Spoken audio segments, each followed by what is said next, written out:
कहानी सुनाइए। अच्छा बाबू, कहानी सुना रहे हैं। कौन सी कहानी सुनोगे? सदाबृष सारंगा का? हाँ। ठीक है, सुना रहे हैं। एक सदाबृष रहे, एक सारंगा।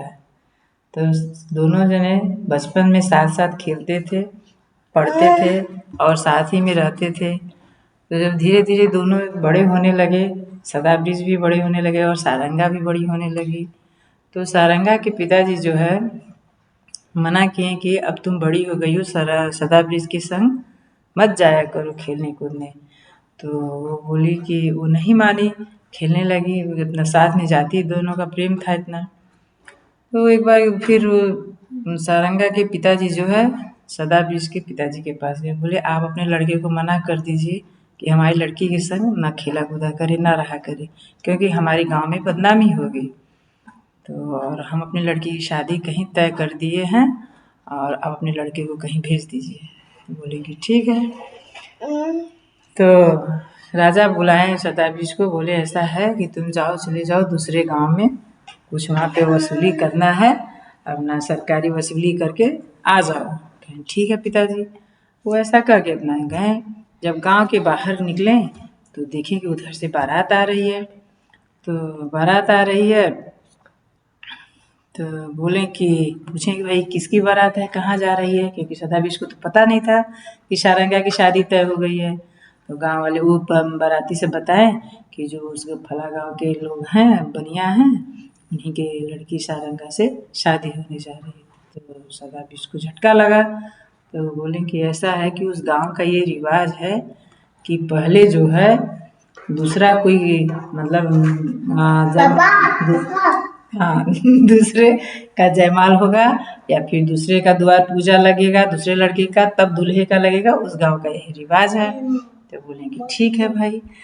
तो अपना गए और सदाबृष जो है अपना भेष बना लिए, क्योंकि कोई हमें पहचाने नहीं, क्योंकि उसी गांव के सदाबृष हैं रहने वाले। तो वहाँ गए थे। जब पहले क्या होता है कि द्वार पूजा लगता है, दूल्हा आता है, तो द्वार पूजा लगने लगा तो पहले दूसरे का लगा। तो ये सदाबृष को कोई पहचाना नहीं, द्वार पूजा उनका लगा। तो फिर जो लड़का दूल्हा बन के आया था उसका लगा। उसका लगा तो सब लोग सोचे, लड़की वाले भी सोचेंगे लग रहा है वो लड़के वाले का रिवाज है, और लड़का वाला सोचे कि भाई लड़की वाले का रिवाज है, इसलिए कोई कुछ बोला नहीं। फिर इसके बाद जो है जब जयमाला पड़ा तो पहले सदाबृष के गले में जयमाला डाली, फिर उस लड़के के जो दूल्हा बन के आया था उसके गले में पड़ा। ऐसे मतलब शादी का जितना भी रस्म होता सब पहले सदाबृष करते, इसके बाद वो लड़का। और सदाबृष को कोई पहचाना है नहीं। फिर जब सब शादी का सब कार्यक्रम निपट गया तो एक गांव के बाहर वो काली जी का मंदिर था। काली जी का मंदिर था। तो सदाबृष उसी में जाके सो गए। वो जानते थे कि विदाई से पहले सारंगा काली मंदिर में पूजा करने आएंगे। तो कल आए और उसमें लेटे थे। अब सारंगा आई। सारंगा कैसे? आए जब उनकी शादी हो गई तो सुबह विदाई होती है लड़की की ना। तो जब विदाई का समय हुआ तब पूजा करने गई। काली जी की बहुत बड़ी भक्त थी। तो जब मंदिर में गई तो सदाबृष सोए थे। तब मंदिर में पूजा वूजा करने के बाद क्या हुआ कि वो जगाने लगी कि उठिए उठिए उठिए। उठे नहीं। तब बोली कि किया तू खैले बाड़ा भंगिया के गोला, किया तू कैला विष पान जी। तो वो जगाने से जगे ही नहीं। काली जी की इतनी भक्त थी कि बोले कि अगर हमें कुछ इसको जवाब नहीं देते जैसे बड़ा दुख होगा। तो फिर काली जी की मूर्ति में से आवाज आती है कि नहीं हे खैले बाना भंगिया के गोला, नाही कैले बाना विष पान जी। इत हमें निदिया के मात, उठी हैं भोरे भीनु सार जी। तब जो है सारंगा वो जो चादर ओढ़ के सोए थे उसी पे चंदन से लिख दी कि हमने आपको बहुत जगाया, आप नहीं उठे, अब हम अपने ससुराल जा रहे हैं। क्योंकि घर के वालों की नज़र में तो उससे शादी हुई थी जो दूल्हा बन के आया था। तो शादी तो जो है चली गई लिख के। तो फिर जब सुबह हुआ, देर मतलब सूरज चढ़ आया, तब सदा ब्रिज का नींद खुला। वो अपने घर गए। घर गए जब तो हाथ मुंह धो के अपनी माँ से बोले कि माता जी हमें बहुत भूख लगा है।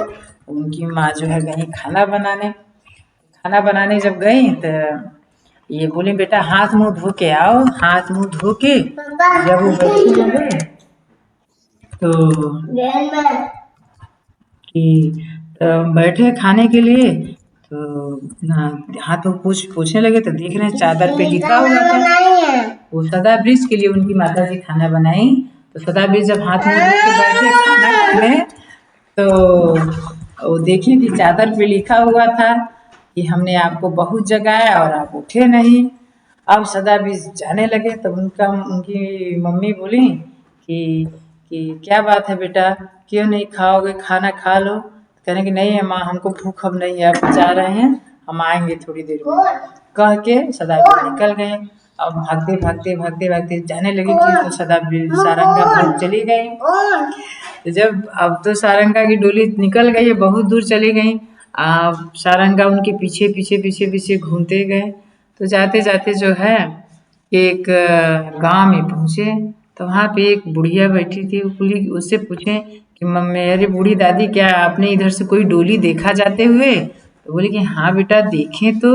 वो ये देखो ये एक बोझा गन्ना दे के गई हैं, बोली है कि कोई हमको पूछते हुए आएगा तो उसको दे देना कि पूरा इसको गन्ना को चूस के तब आगे बढ़े। अब उनका सदा ब्रिज का मन गन्ना चूसने में लग रहा है। वो अपना किसी तरह से आधा दिया इधर उधर करके काटते फिरते अपना फेंक दिए, खत्म हो गया। तो बोले कि बेटा इस तो फिर से इसको दोहरा दो। तो बोले अरे माता जी अब हम नहीं करेंगे, हमको बताइए कहाँ गई। तो बोले कि ठीक है जाओ, इधर से इसी रास्ते से गई हैं, बता दिए, चले गए। अब सदा ब्रिज जो है सारंगा के गांव में पहुंच तो गए, लेकिन अब उनको ये नहीं पता कि उनका घर कौन है। अब वो जो है एक जोगी का भेष बना करके लगे घर घर घूमने, भिक्षा मांगने लगे। तो अब ये तो हुआ सदा ब्रिज का। अब इधर सारंगा का क्या हुआ कि जब वो ससुराल गई तो न तो अपने सास से कुछ बात करती, न जो उनसे जो लड़के से उनका शादी हुआ था न उससे बात करती, घर में किसी से बात ही नहीं करती। अब घर वाली परेशान कि भाई दुल्हन आई है किसी से बात नहीं कर रही है। वो सब घर वाले एकदम आवभगत करते, खाना पीना देना सब करना, लेकिन वो कुछ बोलती ही नहीं किसी से। उनकी सास बड़ी परेशान होती कि हमारी बहू कुछ बोल ही नहीं रही है। तो सारंगा जो है अपना ऐसे भिक्षा मांगते मांगते सदा ब्रिज उनके द्वार पर पहुँचे। तो सदा ब्रिज जो है बोले कि भिक्षाम देहु माते भिक्षाम देहु, ऐसे बोले तो उनकी आवाज़ जो है सदा सारंगा सुन ली। सदा ब्रिज की आवाज़ सुनते ही सारंगा पहचान गई कि तो सदा ब्रिज आए हैं। बस तब वो अपने सास से बोली कि माता जी वो जो बाहर भिक्षा मांग रहा है योगी, हम जाएं भिक्षा दे आए। तब उनकी सास बड़ी खुश हुई कि चलो भला इतने दिन के बाद मेरी बहू बोली तो सही। तो बोली हाँ हाँ जाओ, तुम इतना अच्छा हुआ कि तुम बोली तो जाओ जाओ भिक्षा दे आओ। तो जब भिक्षा देने गई तो नीचे जो है एकदम हीरा मोती कुल सब पूरा रख के, ऊपर अनाज रख के लेकर के गई देने के लिए दरवाजे पर। अब दोनों जने आपस में बात करने लगी और जो नीचे मोती छिपा हुआ था उसको कौआ जो है कागा वो अपना कौआ खा रहा था, लेकिन ये लोग अपना बातचीत करने में रहे, ध्यान नहीं देते थे। तो दो पड़ोसी जो थे एक खिड़की से एक और पड़ोसी देख रही थी, दूसरे खिड़की से दूसरी पड़ोसी देख रही थी। वो दोनों आपस में कह रही हैं यह गौआ में मूरख बसे चातुर बसे न कोई, कागा मोती चूंग रहा हाकन वाला न कोई। दूसरी पड़ोसन बोल रही है यह गौआ में चातुर बसे, मूर्ख बसे न कोई। बालेपन की मित्रता, आँख मिलौल होय। तब अभी उस समय वो बोली कि ऐसा कुछ नहीं है, वो बालेपन की दोस्ती है, इतना दोनों जने बात में मशगूल हैं। सदा वृक्ष बोले कि ये बताओ कि फिर हम तुमको अब कैसे लेके यहाँ से चले। बोली कि हम रात में हमारे घर के पीछे एक पेड़ है, आप उसमें आग लगा दीजिएगा। अगर जब वो पेड़ में आग लगेगा, सारे घर के लोग जाएंगे बुझाने के लिए, तो हम जो है आपके साथ चलेंगे, कोई हमको नहीं दिखेगा। जब रात के 12 बजा तो सदा वृक्ष जो है जाके उस पेड़ में आग लगा दिए। आग लग गया और पूरे घर के लोग दौड़े, आग लग गया पानी लेकर के उसको बुझाने के लिए। तो इधर अपना सदा वृक्ष और सारंगा हाथ पकड़े और निकल गए। जाते जा करके एक पेड़ के नीचे, दूसरे गांव में एक पेड़ के नीचे थक गए, आराम करने के लिए लेट गए।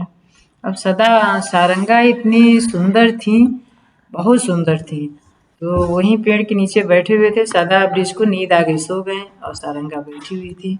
उससे उधर से एक राजा का लड़का घोड़े पे चढ़ के आया और आकर के बैठा। बोला कि वो मेरा रुमाल गिर गया, ज़रा हमको पकड़ा देंगी। अपना रुमाल फेंका और बोला कि मेरा गिर गया है, उनको पकड़ा दीजिए। और जब वो पकड़ाने लगी तो उनको उठा के बैठा लिया अपने घोड़े पर, लेके चला गया अपने घर। जब सदा वृक्ष का आँख खुल रहा तो सारंगा गायब। अब फिर वो चक्कर में पड़ गई कि अरे कहाँ चली गई। अब खोजते जब गए तो देखे, पूछे तो बोले कि राहगीर सब फिर वहाँ पे बताए कि हाँ, एक राजा का जो है लड़का इधर ही गया सारंगा को लेकर के। तब उस गाँव में पहुँचे, तब वहाँ पे अपना राजा जो है उनको बोला कि चलो हमारे यहाँ काम करो। कुछ दिन काम किए, फिर इसके बाद जो है बोले कि एक राजा के आप लड़के हैं, एक राजा के हम लड़के, क्यों हम आपके यहाँ काम करें। हमारी पत्नी आपके यहाँ है, वो आप हमको दे दीजिए, तब हम अपना लेके जाएंगे। तो बोले कि कैसे तुम्हारी पत्नी है, कहीं हमने उससे शादी किया है। तो फिर इसके बाद दोनों में जो है लड़ाई हुआ। फिर राजा बुलाए, उनके पिताजी आए, फिर उनके पिताजी दोनों जने आए, समझाए। बोले कि नहीं, अब सारंगा के पिताजी भी आए, बोले कि नहीं, हमारी बेटी की शादी इन्हीं से हुआ है, हम उस समय नहीं देखे, नहीं समझे। इन दोनों की प्रेम जो है बचपन का है और दोनों बचपन से वे रहे हैं और बड़े होकर के भी शादी भी इनकी आगे पहले इन्हीं से हुई है, इसलिए दोनों का प्रेम अटूट है। तो इन लोगों को साथ में रहने दिया जाए। तो ना सदा वृक्ष और सारंगा दोनों प्रेम से अपने राजमहल में चले गए और सुख से जीवन व्यतीत करने लगे। कहानी खत्म सदा वृक्ष सारंगा की।